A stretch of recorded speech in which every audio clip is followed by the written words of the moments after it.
Welcome to back दोस्तों।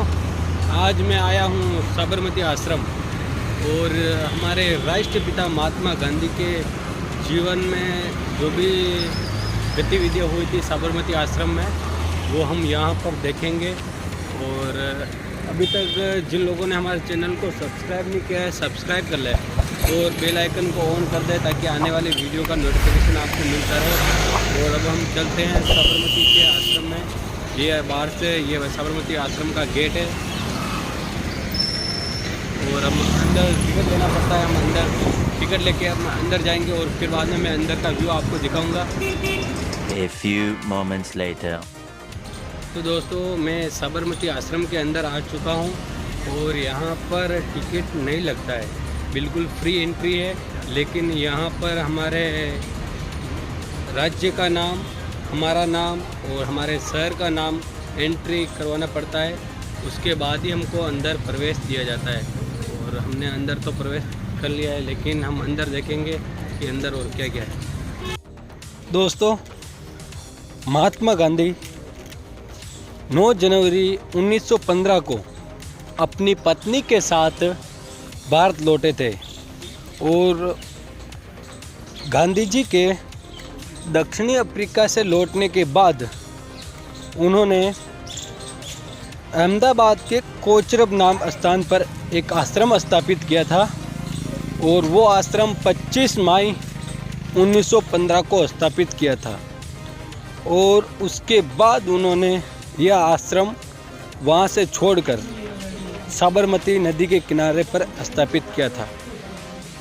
और यहाँ पर वर्तमान स्थान साबरमती के यहाँ पर इतिहासकारों का मानना है कि यहाँ पर पुराने टाइम में दधीची नामक ऋषि रहा करते थे और इसी स्थान पर गांधी जी ने भी साबरमती आश्रम की स्थापना की थी।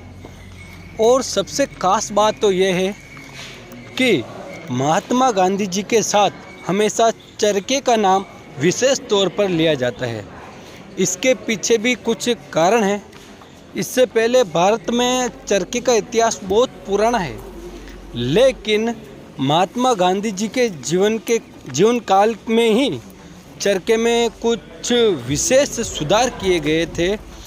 इसी कारण से गांधी जी के साथ चरखे का विशेष रूप से ये नाम लिया जाता है।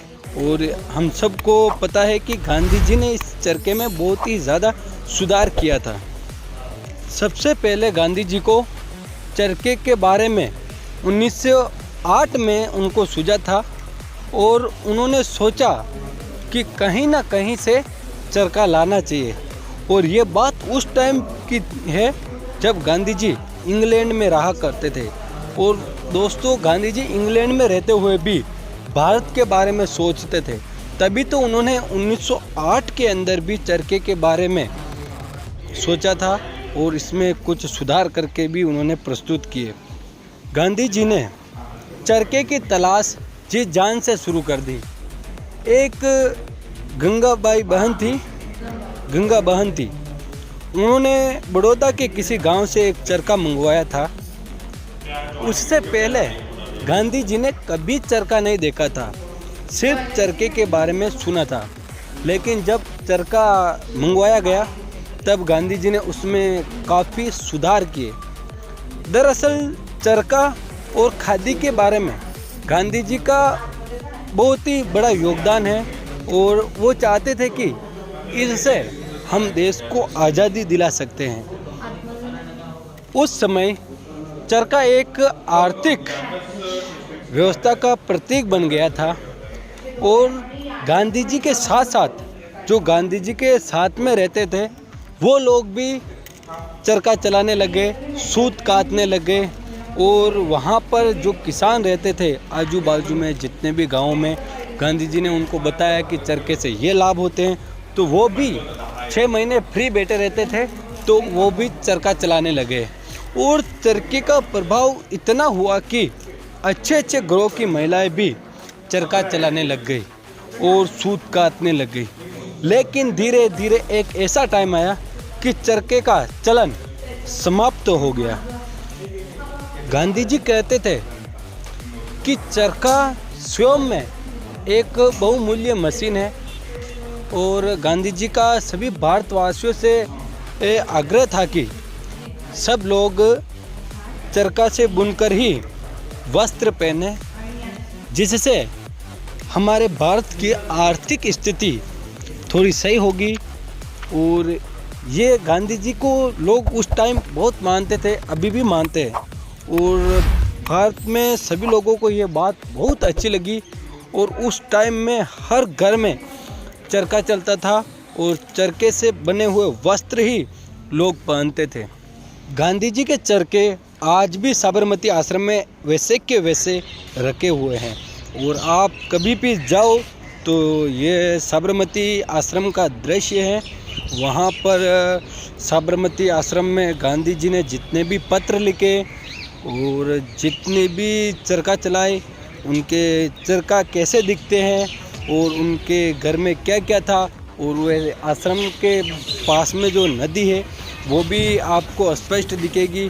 उसमें अभी तक कोई भी मॉडिफाई नहीं किया गया है। और मैं तो इस आश्रम में फर्स्ट बार ही आया हूँ, लेकिन ये आश्रम बहुत ही सुंदर और शानदार है और एक उस टाइम की फील देता है।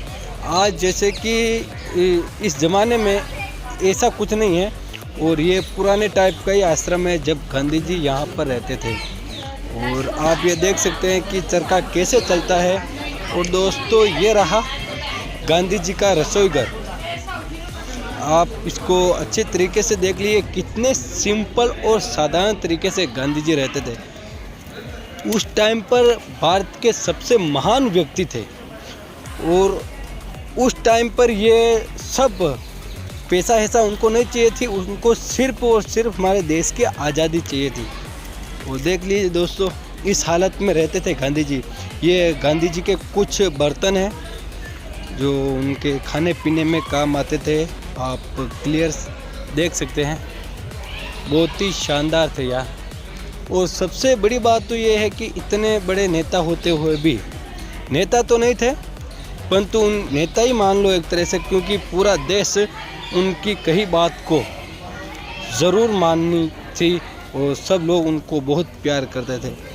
और ये है गांधी जी के कुछ मतलब चम्मच, चाकू जो सब्जी काटने में काम आता है, और नारियल छीलने का वो भी पड़ा हुआ है। और ये पड़े हुए गांधी जी के पानी पीने का, ये छोटी बड़ी चीज़ें सब उसी टाइम की है। और साइड में मैं आपको दिखाता हूँ, यहाँ पर गांधी जी की वो छड़ी थी ना चलने की, वो भी आज व्यवस्थित है। तो जो चीज़ें आपको क्लियर समझ में ना आई तो आप स्क्रीनशॉट ले सकते हैं, जिससे आपको समझने में बहुत आसानी रहे। और दोस्तों, ये देखिए गांधी जी का पूरा मकान है। हम अंदर घुसे थे किचन से, लेकिन इसका मेन दरवाज़ा ये रहा मेन दरवाज़ा किचन। उस साइड हम किचन, ये अंदर आने का मेन दरवाज़ा है। और ये सामने कस्तूरबा का कमरा है। और इसमें भी कुछ खास फैसिलिटी नहीं थी उस समय। वो भी कस्तूरबा भी सिंपल साधारण जीवन व्यतीत करती थी और सिर्फ एक दो खिड़की लगा रखी है। आप देखिए कितना शानदार रूम है उस टाइम का, कितने महान थे यार गांधी जी। ये कस्तूरबा के बारे में कुछ जानकारी दे रखी है, मैं पढ़कर दिखाऊंगा तो टाइम लगेगा, इसलिए आप स्क्रीनशॉट ले सकते हो। इंग्लिश में लिखा हुआ है, हिंदी में लिखा है और गुजराती के अंदर भी लिखा हुआ है। ये हिंदी में लिख रखा है, आप यहाँ से स्क्रीनशॉट लेकर आराम से पढ़ सकते हो।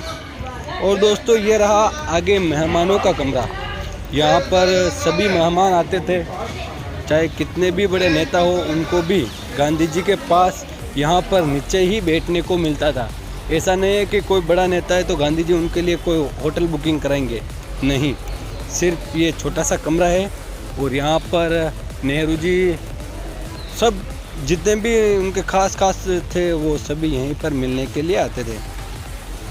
और अब हम बाहर चलते हैं और मैं आगे आपको दिखाता हूँ कि गांधी जी के जहाँ पर वो चरखा चलाते थे, सूत काटते थे, वो बिल्कुल भी अलग है।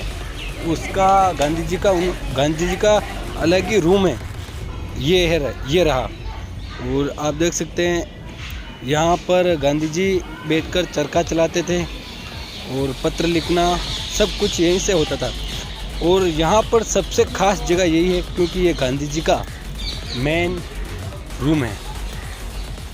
और दोस्तों अब हम बाहर चलेंगे और बाहर से और गांधी जी के आश्रम के बाहर क्या क्या फैसिलिटी है ये भी हम देखेंगे। लेकिन ये गांधी जी का सबसे पर्सनल रूम था, तो आप इसको अच्छे से देख लो पहले। ये इसके ऊपर की छत है, ये दरवाज़ा, और बाहर देखने के लिए भी यहीं से था। और अब हम आ चुके हैं बाहर।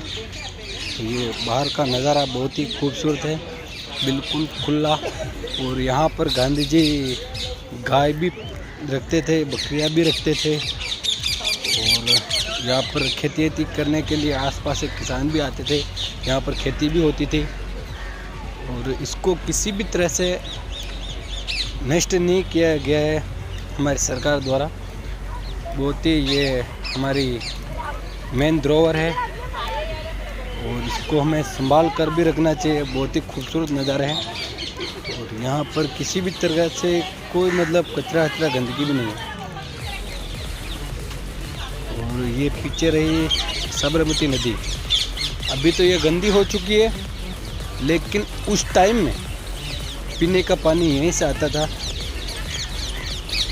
और यहाँ पर बहुत ही ज़्यादा हरियाली थी उस टाइम में, क्योंकि नदी के किनारे बसा हुआ था आश्रम। और दोस्तों फ़िलहाल में यहाँ पर कुछ गमले रख के साइड में ये गांधी जी का एक और रूम था, यहाँ पर भी मेहमान आते थे। और ये कुछ मॉडिफाई किया गया था, यहाँ पर गमले लगा रखे हैं, इससे यहाँ की सुंदरता और ज़्यादा बढ़ती है।